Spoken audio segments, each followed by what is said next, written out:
If you're new to our channel, don't forget to hit the subscribe button. Coming up on the program, we're going to plant potatoes in a no-dig style. And we're going to transplant some of our strawberries to another bed. All that and more coming up today on the Wisconsin Vegetable Gardener.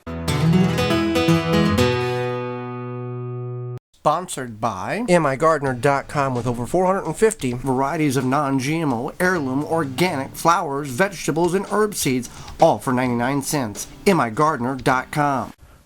Welcome to the Wisconsin Vegetable Gardener. I'm Joy Baird. We're going to plant our potatoes today, and we're going to do it in a format of a no-dig style. Now, what we have done is, if we look at the bed, it's 40 square feet. We have done some digging here. But the concept is we're not going to dig or plant the potatoes in the traditional trench method. The bed here looked very similar to this bed here. A lot of weeds, a lot of foliage had to be removed. Now, if it was a clean bed, all I would do would put about 3 inches of compost on top of the bed, plant my potatoes, and we'll go over the strategic instructions here. We'll go over the instructions in a moment. But with this, it was a hard packed surface. This bed has not been worked for about 3-4 years, and it looked like this. So it didn't serve as much purpose to just put compost down and the weeds were going to come through. So what is the concept of a no-dig potato planting and harvest, okay? So we got this bed. We're going to take potatoes. We've got blue and Adirondack potatoes from Wood Prairie Farms, our seed potato supplier, as well as potatoes in which we saved that we harvested from Wood Prairie Farms potatoes last year. Going to use some Dr. Earth fertilizer, the tomato, vegetable, and herb fertilizer, and we're going to plant our potatoes as if we were doing it in the trench method without any digging. Once the potatoes are planted, or in this instance, nestled in the soil here, we will cover it up with straw and leave it be. And then at the time of harvest, what we do is take a rake and just rake back the straw and expose the potatoes, the tubers, and easy to harvest. Now, if you have a bad harvest or a bad crop, you don't feel as bad about it because you're not physically digging every potato up and finding there's nothing there. If you have a wonderful harvest, it's rewarding because you just rake back the straw and all the potatoes are there for you to harvest. So it's kind of beneficial both ways. Of all the jobs in the garden, I do not enjoy digging potatoes, whether it's a wonderful harvest or a bad harvest. It's just a job that I do not look forward to. So this will eliminate a lot of the digging necessities. We did this practice a couple of years ago, and it worked very well. We did not use straw, though. We used yard debris, dry, chemical-free, seed-free grass clippings, a lot of leaves, twigs, stalks of plant life. We just threw on the pile, and we're covering the potatoes to keep them from being exposed to the sunlight and creating that green tinge that is toxic. Just like we'd hill potatoes up in the traditional method, if we don't hill them up, they start popping out and get exposed and turn green. Okay, so here's what we're going to do. Let's move some of this around. I'm going to take the recommended rate of Dr. Earth, and it's going to be windy, so we want to get this close to the ground. Once I get this fertilized, then we'll come back and start planting or strategically placing our potatoes. So I'm just working or tickling, as they call it, the fertilizer in just the top inch or so.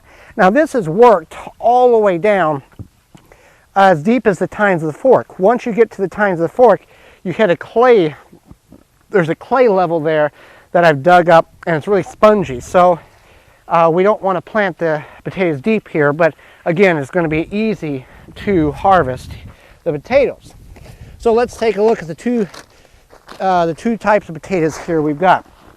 We've got the blue and Adirondack potatoes. They have sprouted or chitted very nicely. Then we've got the ones that we had stored that have chitted or sprouted much more intensely than the ones that are in the bag here. So for example, an indication like this. Now what we're wanting to do, if we divide the potato, chunk it, take 2 pieces and plant, that one extends our seed potato availability. Instead of 1 potato, now you can plant 2 plants. It doesn't affect the yield or the harvest. Studies have shown whether you plant full or partial, it's going to be the same. It's just you're getting 2 plants instead of 1. Secondly, you do not want the chunk to be any smaller than a medium-sized chicken egg. Reason being, the chunk of potato is actually the energy in which this sprout is feeding off of until it pierces through the soil, or in this instance the straw, and begins to photosynthesize. Then it starts putting roots on and detaches itself from the chunk. That's that rotten potato that you find at the time of harvest. So for instance of this situation, this potato is older, wasn't stored as great as the ones we got from Wood Prairie Farms, even though these were harvested last year from last spring, a year ago, planted from the potatoes from Wood Prairie Farms. I'm not going to divide this potato because it's a little squishy, a little soft. So I want all the energy to be going into these 2 sprouts. I could break one off, and I think that's what I'm going to do. I'm going to take one off so the energy is all focused on this one here. Now, how do we plant the potatoes? Well, let's go ahead and divide this one here. Now, you can, look how pretty that purple is in that. It's a bluish purple. You can let this scab over. Let it set exposed to indirect sunlight for a couple of days, let it scab over. You can cover it in sulfur. We just plant it right away. People who choose to do that particular method, it does decrease the opportunity for insects to get in here, slugs, roly-polies, to eat the inside out before the potato germinates, sprouts up. That's the reason why people choose to do that. So we're not going to differentiate the varieties in which we're planting. Some of these are early varieties, 70 to 90 days. Some of these are mid-season varieties, 90 to 110 days. And I do not believe I have any long season potatoes, which would be 120 to 135 days. When the plant begins to die back, that's indication of it being ready to harvest. With this particular application, I can just move the straw back over that particular plant, harvest, and not disturb other ones. If you're planting them in a row and you had a variety in a row, you would be disturbing the plants. Okay, so let's take the one that I just did here, and we're just going to nestle it right there. We're just going to put it there.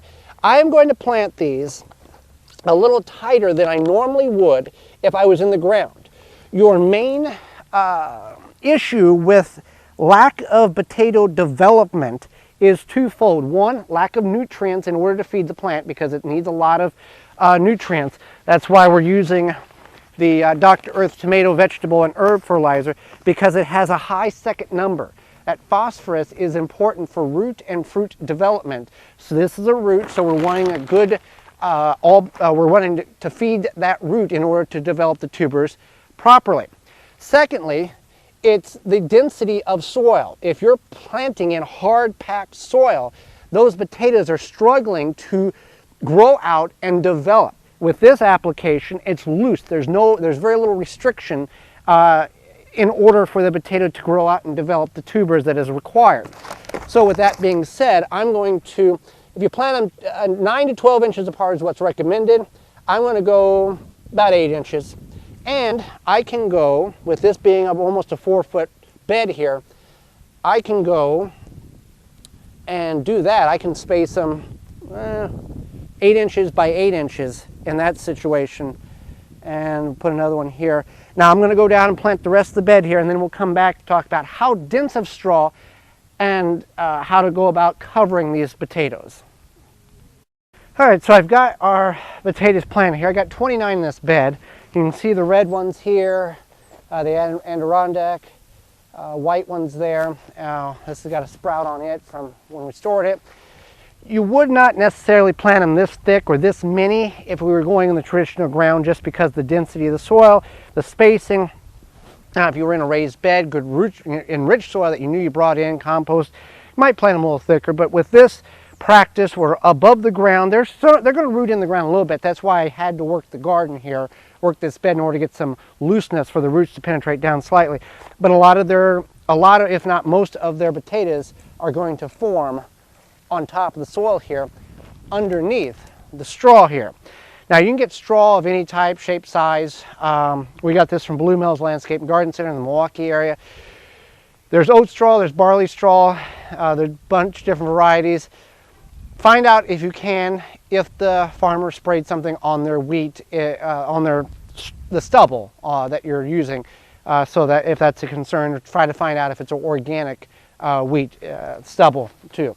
So I'm just going to cut it here, and these are heavily dense packed bales. Density meaning how much compression the farmer set the machine up in order to push as much material into a designated, predetermined measurement area inside the baler. So, yeah, this is wheat straw here. You can see the byproduct. So all I'm going to do here is take the leaves, which is what these are called. This is called a leaf here of straw, and I'm going to break it apart. And I'm going to add about 8 inches of straw on this bed. And then I'll take watering can and water it just to take and add a little pressure to that so it doesn't blow away in the wind here. And then that will be how we plant a no-dig variety of potatoes. So let me get this all fluffed up and covered here, and then we'll get to the watering part. All right, so we've covered the area. Move back the straw a little bit. You're down, that's about 8 inches. That's where we want it. Now, don't be concerned that don't be concerned the potatoes aren't going to be able to pierce up through this. That's why we just didn't throw the bale on like that. That's why we had to fluff it to allow to break apart, to give the plant opportunity to pierce through at the time it needs. So all I'm going to do now is just going to take some water and just water the straw down a little bit, add a little weight to it, and that's as much as you have to do. That's the easy way to plant no-dig potatoes. Now, as the plants emerge, we can apply a foliar or a liquid fertilizer to give a little more of a nutrient boost to the plants, if we so choose to, or if you feel it's necessary. And that's it. That's how we plant no-dig potatoes. And then when it's time to harvest, we just bring this back and we harvest them. Now, during the periods of now till harvest, this will compress a little bit. This will break down some. You can always add dry, chemical-free grass clippings and just top this off. And if you have the extra straw there, you can always bring in and a little more straw in every 30 or 45 days based on if you think it needs the coverage. Again, we're keeping the potatoes as they're developing from being exposed to the sunlight, which will cause them to turn green.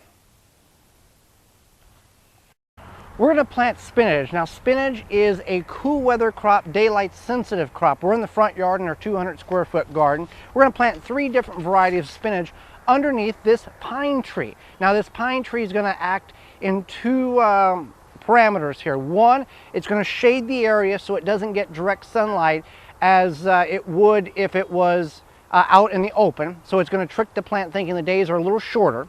And secondly, it's going to prevent the soil from moisture evaporating as much, kind of like a living mulch. But it will give partial shade to the spinach, which partial shade, these plants are tolerable of that. So we're going to plant strawberry, red strawberry spinach. We're going to plant giant no-bell spinach. Both of these are daylight sensitive, heat sensitive, and they will go to bolt if you plant it too late in the year. Now, you can plant it in the spring and in the fall. The advantage to the Malabar spinach, we can plant, it's a trellising spinach, so we're going to plant it up against the fence here, and it will trellis up, and it's not heat sensitive, it's heat tolerable, so we can get spinach all summer long. So we're going to get these planted here. I'm just going to take a marker here just so I know where my row is, and I'll start with the giant no-bell spinach. Now, you can space this about every 1 to 2 inches. With the spinach, it takes about 45 days to reach maturity, about 1/4 inch, and I'm just doing about that 1 to 2 inch spacing here. And it's that easy. I'll plant another row in a little bit, and with this, and you can see the size of those seeds. These strawberry spinach, I want to go about 6 inches just between rows here. Notice I'm not tilling the soil. This soil was covered with mulch, pine needles and coffee grounds, and was not we don't need to till it up. These are some onion chives that are coming up from many years of growth there. Now with this strawberry spinach, these seeds are extremely tiny, microscopically tiny. So that'll be enough for what I need to plant here. And I'm not going to be able to see where they're at. I'm just going to plant them all in the row, and that's going to be good. I'll mark that row. And all I'm going to do is just dust it over with some soil here. Not compressing it, just dusting it over. If you get more soil over it than a ½ inch, it's fine, not going to hurt anything. So now with this fence here, I've already dug a drill or a trench there. These seeds are somewhat larger in size.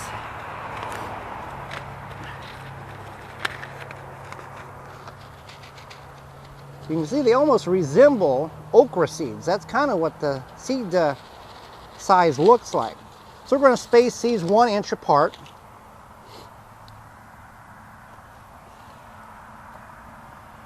If you get more in there, it's fine. You can always thin out, or you can just let grow natural. It's not going to hurt anything. And I got 2 extra, so I'm just going to drop them in there. And then we'll just dust over these seeds here. Now what we can do is, since this is a cooler, drier, or cooler area that doesn't get a lot of sun exposure, we could mulch. And that's what I'm going to do, gently with some pine needles, just to hold a little bit of moisture in. Nothing too big. We don't want to compress or put a lot of layers on there because we want these seeds to germinate. Same thing back here with the climbing spinach. Just enough. And the pine needles are not going to make the soil acidic. They're going to take a long time to break down, so it's a really good mulch if you have it available. So spinach, we know how to get it in the ground in the spring, get it in the ground in the fall. The red Malabar can tolerate heat. Also, Swiss chard is a good alternative as well.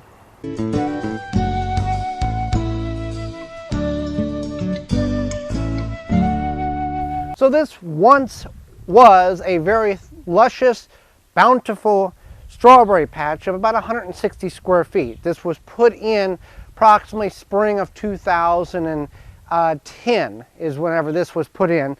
And we had a whole bunch of June-bearing strawberries, 4 rows, and they came to about where I'm standing here. And progressively over the years, June-bearing plants are, they produce runners and daughter plants which propagate the bed. So it became lush, full, and it progressed itself over to about where the shovel is there. Well, strawberry patches only last healthily for about 5 years, 6 years at tops. And this bed has depleted quite significantly.